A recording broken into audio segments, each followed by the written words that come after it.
Hello students, welcome back to our channel.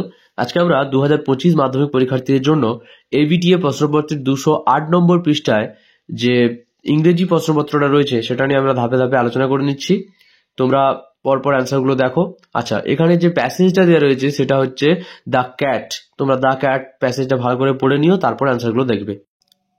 প্রথম question, when the family gathers round the fire, the cat goes out the room casually. যখন পরিবার আগুনের পাশে বসে বিড়ালটি স্বাভাবিকভাবে ঘর থেকে বেরিয়ে যায়। Centering down his own backyards, the cat jumps to the top of the fence. নিজের উঠানে ঘুরতে ঘুরতে বিড়ালটি বেড়ার উপর দিয়ে লাফ দেয়। The cat looks keenly from the side to side and moves noiselessly. বিড়ালটি পাশ থেকে পাশ পর্যন্ত মনোযোগ সহকারে দেখে এবং শব্দহীনভাবে চলাফেরা করে। On the top of the shed the cat arches his back. শেডের উপর বিড়ালটি তার পিঠ বাঁকায়।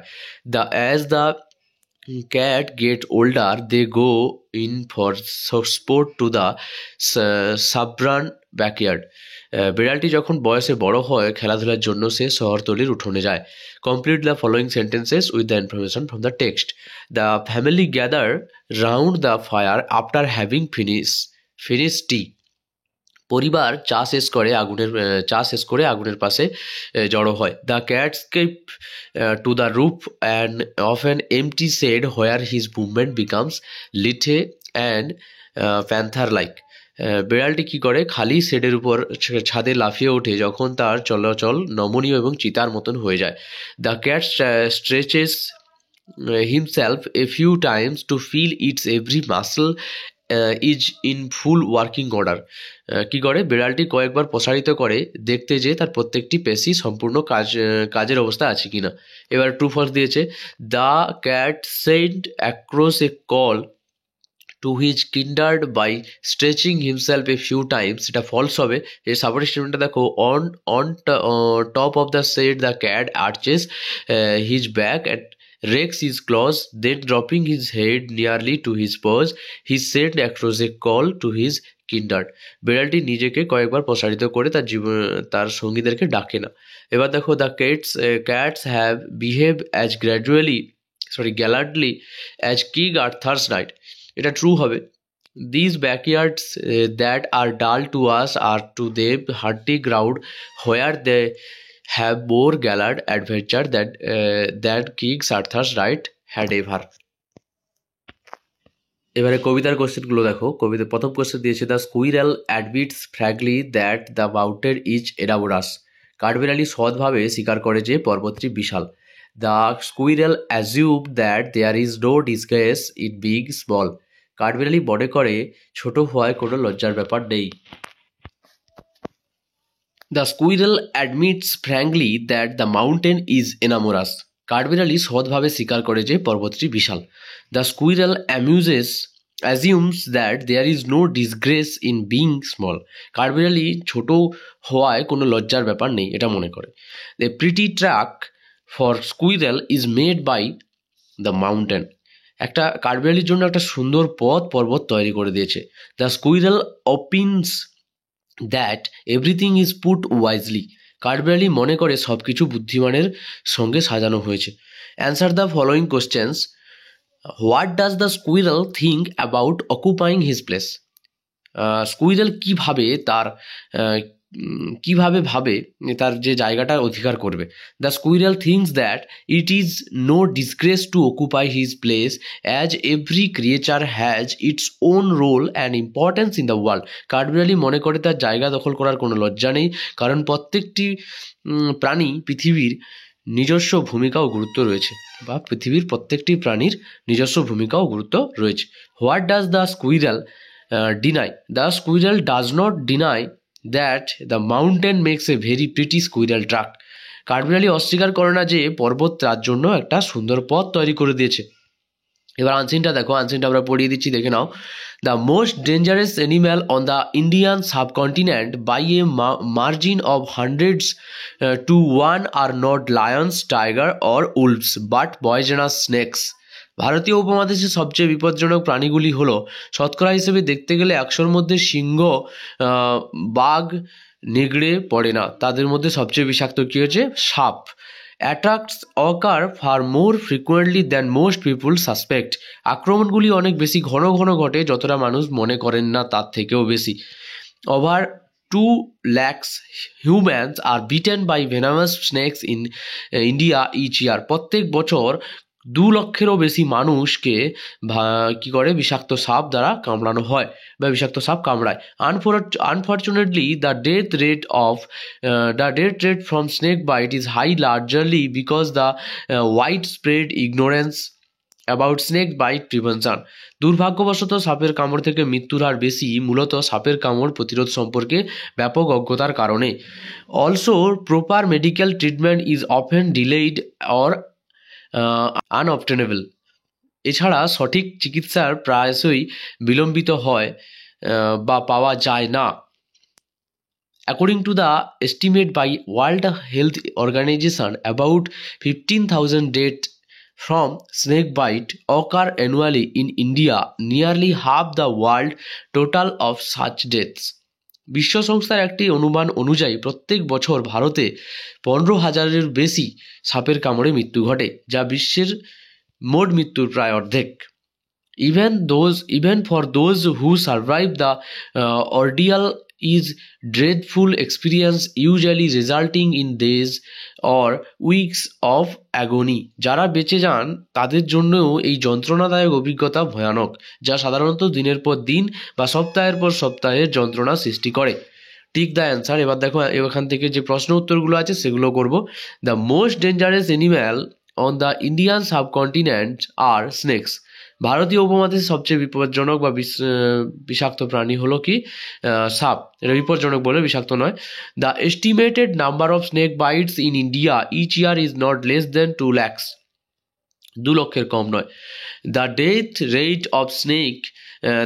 Rate from snake bite in India is very high. ভারতে সাপের কামড়ে মৃত্যুর হার খুব বেশি। The people of India are largely ignorant about snake bites. ভারতের মানুষ সাপ কামড় সম্পর্কে বেশিরভাগ সময় অজ্ঞ। The estimated number of deaths from snake bite in India per year is 15,000। ভারতে প্রতি বছর সাপের কামড় থেকে অনুমানিত মৃত্যুর সংখ্যা প্রায় 15,000। A snake bit survivor experience is dreadful. সাপের কামড় থেকে বেঁচে যাওয়া একজন ব্যক্তির অভিজ্ঞতা খুবই ভয়ানক। এবার এখান থেকে ট্রু ফলস দিয়েছে দেখো। Nearly 30,000 people die from snake bite every year in the world. এটা ফলস হবে, কারণ এখানে 30,000 নয়, এটা 15,000 হবে। তোমরা সাপোর্ট স্টেটমেন্টটা দেখে নাও এখান থেকে। তারপরে দেখো the most dangerous animal are tigers or wolf. সব থেকে বিপজ্জনক প্রাণী হলো বাঘ অথবা নেগড়ে। এটাও ফলস হবে, কারণ ফার্স্ট লাইনেই ছিল যে সব থেকে বিপজ্জনক প্রাণী কি বা বিষাক্ত প্রাণী কে? Snake. A large number of people die from snake bite through the treatment is likely available। এটা ফলস হবে। তো ইম্পর্টেন্ট এর সাবরিশনটা দেখে নাও তোমরা। The death rates from snake bite is high largely because of the wide spread ignorance about snake bite prevention. ঠিক আছে, তোমরা ভালো করে এটা দেখে নিও। তারপরে দেখো answer the following questions. How many people are bitten by the snake every year in India. ভারতে কতজন মানুষ প্রত্যেক বছর সাপের দ্বারা কামড়ানো হয়? কী হবে এটা? Over 2 lakhs people are bitten by venomous snakes in India each year. Name the organization that estimate the number of days from snake bite. The World Health Organization estimates the number of deaths from the snake bite. WHO, যার short form কি? WHO, যে বিশ্ব স্বাস্থ্য সংস্থা সাপের কামড়ে মৃত্যুর থেকে সংখ্যা অনুমান করে। Why is the death rate so high? কেন মৃত্যুর পরিমাণটা বা মৃত্যুর হারটা সবচেয়ে বেশি? The death rate is high largely because of wide spread of ignorance about snake bite prevention and proper medical treatment is often delayed or unobtainable. তারপরে দেখো what happens to those who survive after being bitten by snake. যারা সাপ কামড়ের পর বেঁচে যায় তাদের সঙ্গে কি হয়? For those who survive the experiences is dreadful, usually resulting in days or weeks of অ্যাগনি। এটার মানেটা কি? যে যারা বেঁচে যান তাদের অভিজ্ঞতা খুবই ভয়ানক হয়, যারা সাধারণত দিন বা সপ্তাহের পর যন্ত্রণায় সৃষ্টি করে। ঠিক আছে, প্রচুর যন্ত্রণা হয়। এবার গ্রামার অ্যান্ড ভোকাবুলারি দেখো। প্রথমেই তোমাদের দিয়েছে যে right correct alternative to fill up the blanks. এখানে অল্টারনেটিভ থেকে আমরা সঠিক উত্তরটা লিখে নিয়েছি। Although children love outdoor games, their parent consider their interest as harmful and meaningless. A child who spend time and energy in outdoor activities grows up to be healthy and strong. তো এখানে প্রথমটা লাভ হবে, তারপর consider হবে, তারপরে গোজ হবে। ঠিক আছে, এটা বাংলা মানেটা তোমরা পজ করে দেখে নিতে পারো। তারপরে দেখো তোমাদের দিয়েছে আর্টিকেল প্রিপোজিশন দিয়েছে। আর্টিকেল প্রিপোজিশন কি? Kolkata was the capital of India till 1911, এটা অফ হবে। তারপর কি বলেছে? Now it is the capital of West Bengal, কিন্তু এটা এখন ওয়েস্ট বেঙ্গলের রাজধানী, তো এটা দা হবে।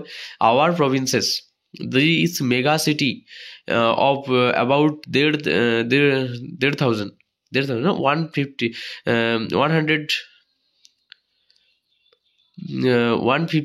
100 square kilometre has a huge population, এটা এ হবে। তারপরে দেখো right the following sentences. My mother gave me a gift, এটা চেঞ্জ দ্য ভয়েস করলে কি হবে? A gift was given to me by my mother, আমার মা আমাকে একটি উপহার দিয়েছিলেন। ঠিক আছে, তারপরে the father said to Swami dress up and go to the school, father told Swami to dress up and go to the school. এখানে অর্ডার করতেও তোমরা পারো। Only a poet can think so, change the negative, no one but a poet can think so.